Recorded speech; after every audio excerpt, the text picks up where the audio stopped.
Hey everyone, this is Razib Khan here. Sorry I could not be there. So I'm just going to give a quick statement about the caste issue that is cropping up in the United States and that many of us will be having to deal with. So why am I talking about this? Why am I writing about this? When I live in America, that is the primary issue here. That I do live in America, and that it's ridiculous that I am having to talk about this. Uh, what is going on here is about American politics and American society and American culture wars. Caste is basically a smokescreen for deeper structural issues in the United States. And so, people who look like me are getting caught up in it. And it is something that is coming up in our everyday discourse, everyday conversation. I can tell you for a fact that I have multiple friends who've recently been asked what their caste is. Some of them were raised abroad, but some of them were raised in the United States. Some of them were raised in Britain. The only commonality here is obviously what they look like, what their ethnic background is, and they are being asked by white people often to explain themselves, and they sometimes cannot explain themselves. In the case of some Indian Americans, as many of you probably know, they know as much about caste as anybody else on the street. To give you a concrete example, I have a friend, Surya Yalamanchili, and I looked at his genetics and I was like, oh, it looks like you are of the Kama caste according to genetics. And he didn't know what I was talking about. So he had to call his parents, and they confirmed that that was the caste of his family. I think this story is illustrative of a dynamic that is not uncommon among Indian Americans, which may sound a little strange to people from India. But, growing up in the United States, caste is something that is in the books. It has no relevance to your life. In terms of how people treat you, obviously, they don't know any of this stuff. All they see is a brown skinned person.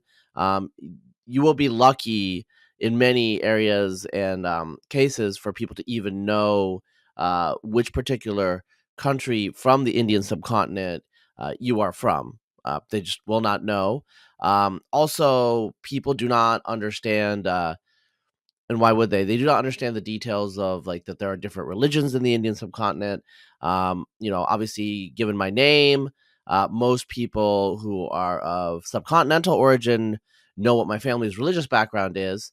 But I have a lawyer friend who started asking me about caste, and it turned out he just thought I was Hindu. Just because of what I look like. No, I'm not religious, so I don't, show any evidence of whatever. Confessional identity I'm supposed to have. But for many white Americans, someone like me is probably going to be Hindu. They're not going to really ask in more detail. Some of you who are Hindu probably know that some white Americans are confused about the difference between Hinduism and Islam, during the war on terror.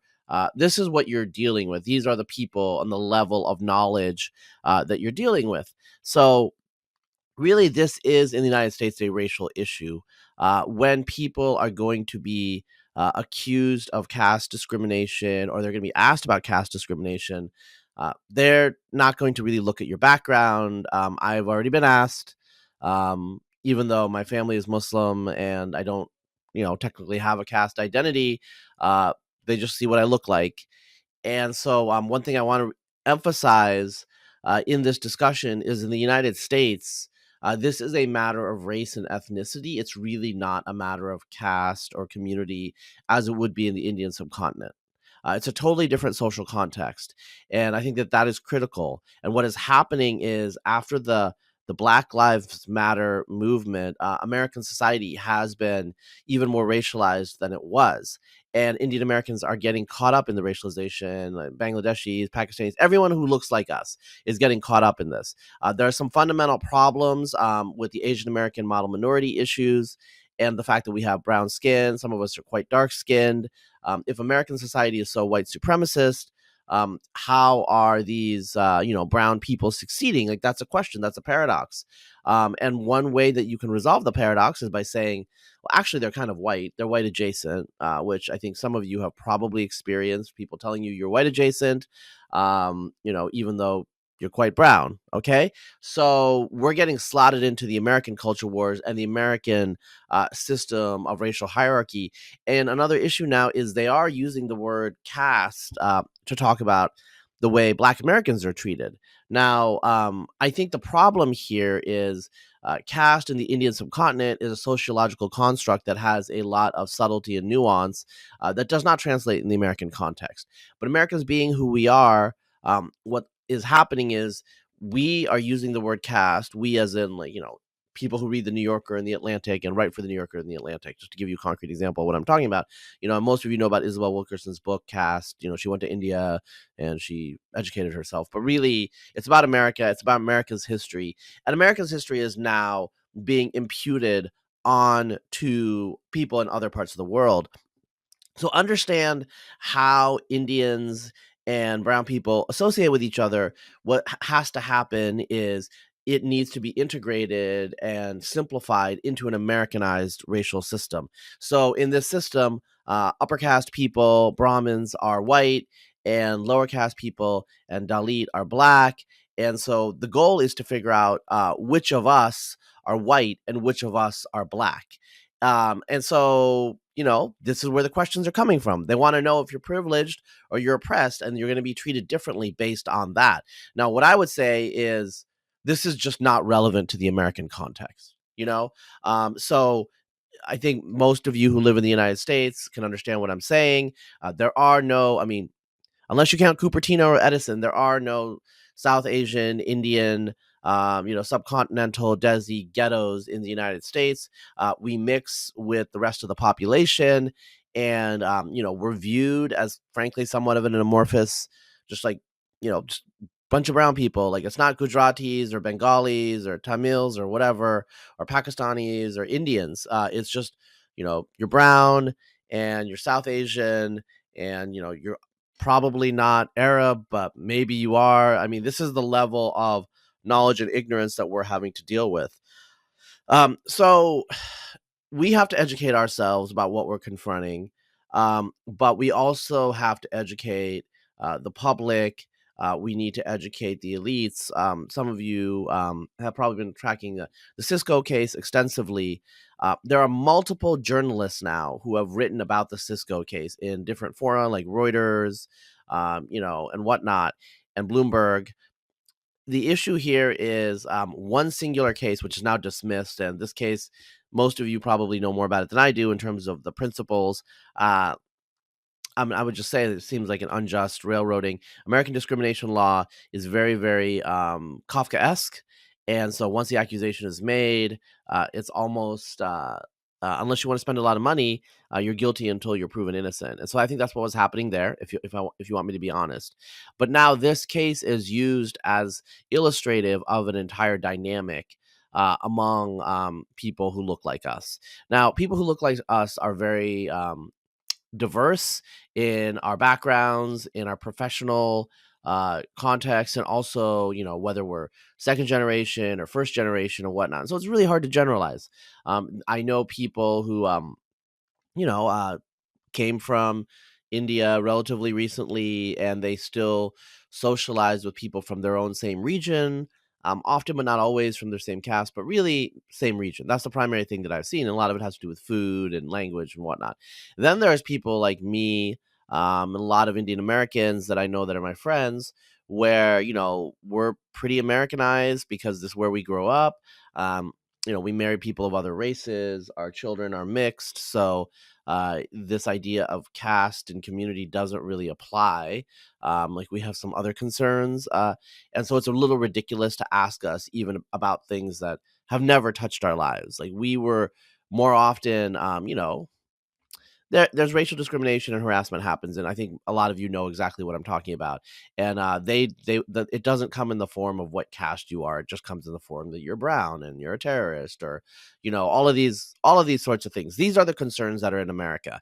This is an American problem. This is why I speak to it, because now it is something that is spreading from a few loci and a few activists. So what's happening is that there are liberal, progressive social justice organizations.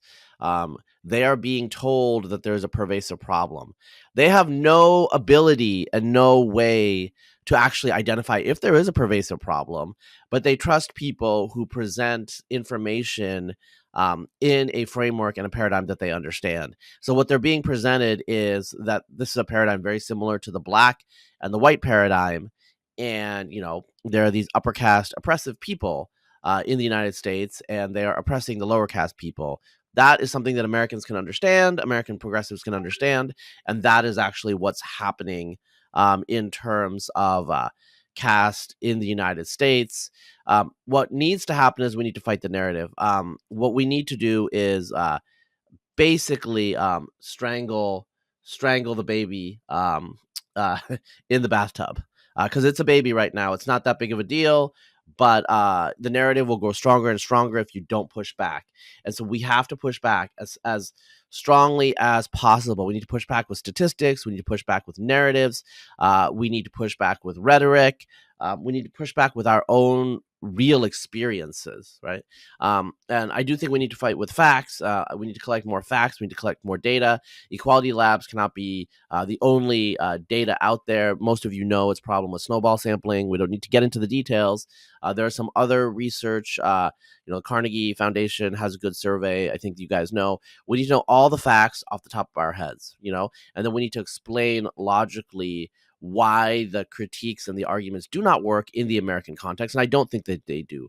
I'm not trying to defend a system of caste oppression in the United States. There is no system of caste oppression in the United States, because it doesn't matter in 99.99% of brown people's lives in the United States. Yes, I understand that some people will marry within their jati and stuff like that, but that's actually not that many people. If you look at the statistics, people that are raised in the United States, 40% of Indian Americans don't even marry other Indian Americans. They tend to be in interracial relationships. Of the remaining 60%, a lot of you know that people will marry across regional lines. They will marry across religious lines. They're basically Americans. And yeah, there's a minority of people who marry within their community, just like they do in India. Okay, like that's your free choice. That's fine. But even within the American context, you're still mixing with a broader society that doesn't understand all of these cultural things. You're not perpetuating or reifying any sort of system of oppression, because the United States, we are viewed as just another model minority. That is how it works. But they're trying to use another angle on us, because these social justice organizations, they need fuel and they're running out of fuel. They need to find more oppression, more injustice. And so they're creating oppression and injustice where there isn't any. And this is not to speak of what is happening in India or the Indian subcontinent. There's all sorts of things happening there. But we are here. We are not there. And we can't fix the problems that are over there. That's not our job. Those of us who are citizens of the United States and who are going to live here our whole lives, our children are going to grow up here, our descendants are going to live here. We need to be concerned of the events and the issues of America, and not these. Basically, this is a concocted narrative that is being generated by some particular organizations, and it's a small marginal thing right now. But over the last couple of years, I'm sure you guys have noticed that it has gotten bigger and bigger and bigger, right? So we need to start out with facts, and then we need to give a framework, and then we need to, come at people with the argument of why caste in the United States is simply not relevant. Not only are they wasting their time, they're also going to be racializing our identity. We're going to have to deal with these discussions day in and day out, just because the way we look. That's just the fundamental truth. This is not actually about caste. It's about race in the United States. Also, it's about religion. Those of you who are Hindu understand exactly what's going to be happening, and who is going to be, asking you questions about your faith, and why. And it's because it's been depicted as this casteist, horrible thing. And, that cannot stand. And the only way that we can defend ourselves is by speaking, fighting back, and arguing proactively. We cannot be passive. If we are passive, the narrative will shift, and we will be fighting a new truth. The lie will become the truth. They say the lie enough. If you don't challenge the lie, it will become the new orthodoxy. Thank you. Please remember to subscribe to us and switch on the notifications for this channel. For our other social media links, more content, and to support our work, please visit citti.net.